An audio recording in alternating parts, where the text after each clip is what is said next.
strong words I hate.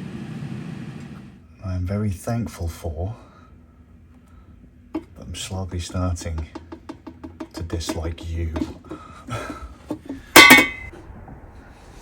Alright, how y'all doing? I'm not answering a question. I've got one. I don't get it. Why don't we have backup power in our homes? Why? We keep buying more and more stuff that needs more and more power, and yet very few of us focus on having an uninterruptible power supply in our homes. Some of us do, most of us don't. Drives me up the wall. We've got a bad, it's either a bad socket or just the toaster hates me, right? 1 in 5, when something is used on a socket in my kitchen, whole house goes. We've got so much electronics that runs constantly. You don't turn it off, you put it to sleep or whatever, but you never have anything to keep it up. You know, the electronic form of Viagra, when the power's out, when the power goes down. And we all know that majority of the stuff we own doesn't function without electricity or internet. I actually find it funny, my ISP gives you a cellular backup. I was like, yeah, that's great. No power? I know some people are focused on backup power, external power, off-grid power, whatever. You got all your preppers, doomsday end of the world guys like, yeah man, you gotta make sure you gotta have all this stuff, you gotta live off-grid, all that kind of stuff. And then you've got the really hardcore tech heads that are like, hey yo bro, I live in an area where we have continuous brownouts, I need to have a backup UPS box so that when we have a brownout, I still have like 10 minutes to shut down all my machines. Or some of them have those like smart boxes where the box will automatically shut down the computer, the server, the NAS or whatever when they have a brownout.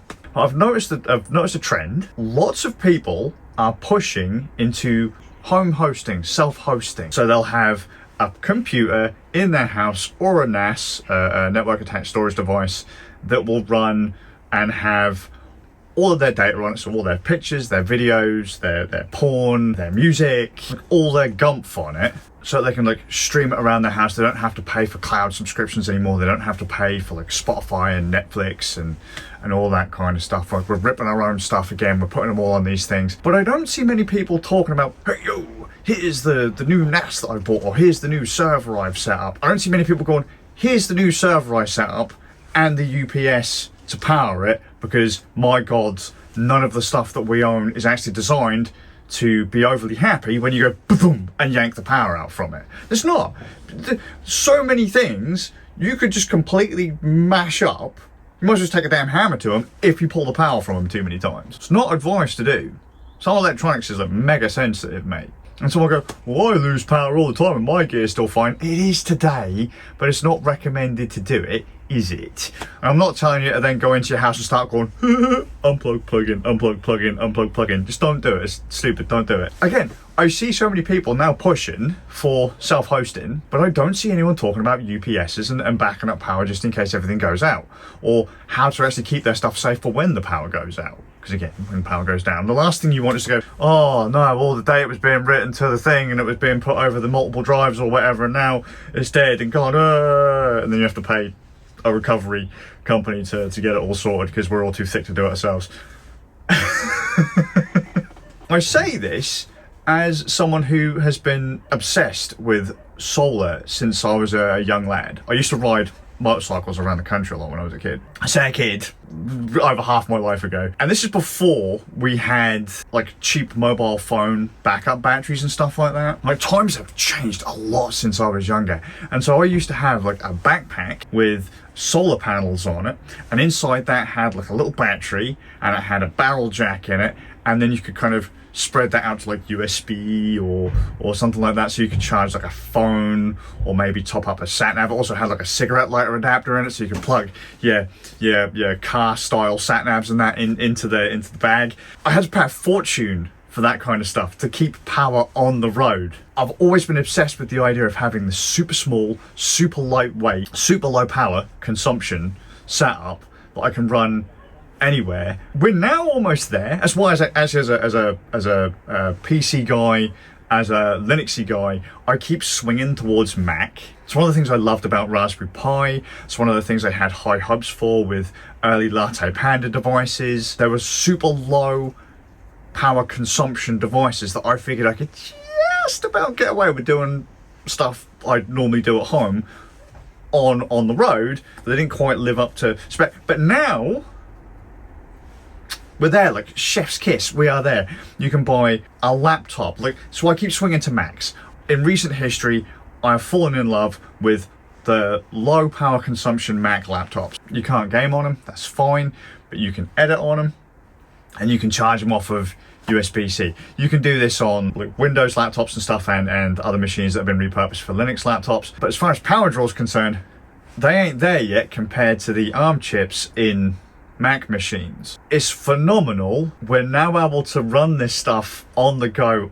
It just sips power, but we never, ever, ever seem to think about the rest of the house. We did years ago. I always used to buy the next bit of kit that would be like, hey, here's a battery bank with an AC outlet on it. Had one of those years ago. Downside, I've actually got one in the house right now. Right, but this one's kind of cool because it's charged on USB-C and it's got a British AC outlet on it, about 60 odd watts. We could keep the internet running on it, because phone lines in the UK used to have backup power back in the day. So I don't know if that's still a thing now, or I could just be talking out my ass, but we could still keep things running. You know the guy from Die Hard 4? I love Die Hard 4, even though it's complete techno bollocks, right? But Kevin Smith plays the Warlock. They're looking around for his house and they're like, how do you know which house is his? And this entire city's had a blackout. It's like, yeah, just look for the only house with the lights on. That was us. And that was me and my family. Whilst we wouldn't be able to power a large chunk of the house, key things still had power. And I used to buy these little battery banks back in the day, loved them, but you'd have an AC outlet on them, USB-A.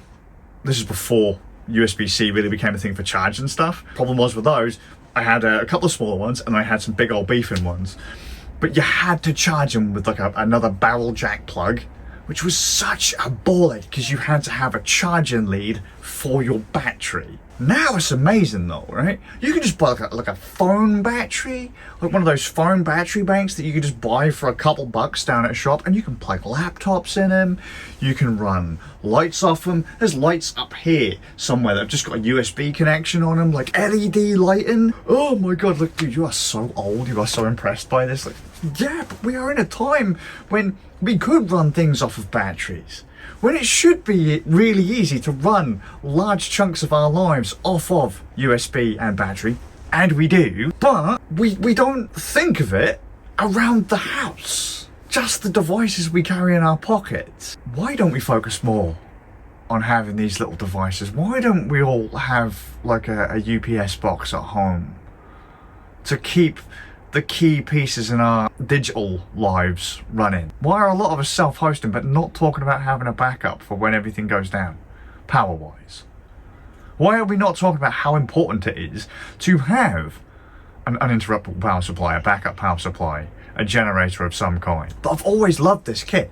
Now a lot of the boxes that I can buy actually have USB-C charging, and I'm seeing USB-C move forwards has been kind of terrifying to see it go from oh yeah, here's a cable, it's just data as high speed, here's a cable, it's data as high speed, and it does power. Then a year later it comes oh yeah, here's the new revision of it, by the way, it does I think what was one of them years ago? It was, oh yeah, don't worry, it does 30 watts or something like that. Oh yeah, wow, 30 watts, that's pretty impressive. And now you look at it and it's oh yeah, mate, USB-C, 100 watts. And you're like, what? That's quite a bit of power you're putting out there. But then you start to see computers and that power is going, in some cases, you've got ARM chips for the Snapdragon chips that are now coming out in laptops, and Apple's ARM chips. Oh yeah, but we've got chips that sit power, and we've got everything so that they're kind of they're GPU accelerated too, so they literally sit power whilst they're doing heavy tasks and stuff. You've got really beefy battery life on that. So we've got this cross point where we should be able to do so much stuff, and yet we just don't. I am now at the point where I could live that dream from when I was younger, where I could literally just have a couple of battery banks in my bag and run majority of my life off of battery and off of a cheap solar panel.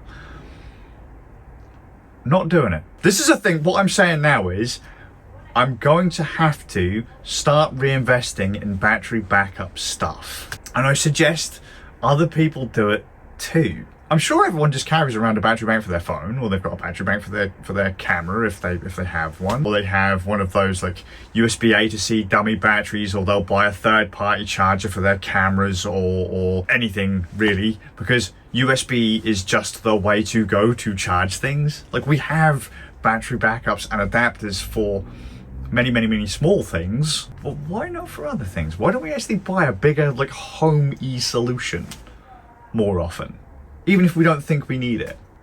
Sorry, rambling. Like I said, for 20 years that's kind of been a dream of mine, to want the ability to run everything off of battery. I've been aiming to get everything to run off battery for the longest time. I have actually been able to do it for quite some time, but that toaster's really getting on my tits. So I think I need to focus on doing it again.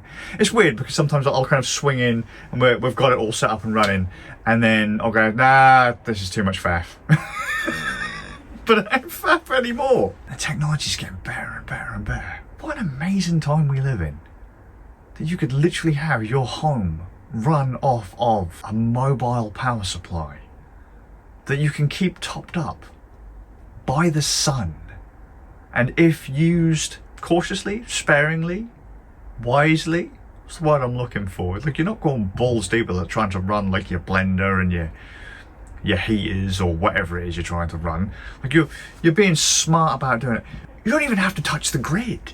I remember talking to my guys back in 2014 about this kind of stuff as well. I had an acquaintance, had a friend who lived up in a lodge in the mountains, far away. And his entire house was just running off of those, like, golf cart batteries. That was back then. Why didn't you use a UPS? Why didn't you buy a UPS? Have you ever thought of having a UPS? You're thinking about one now.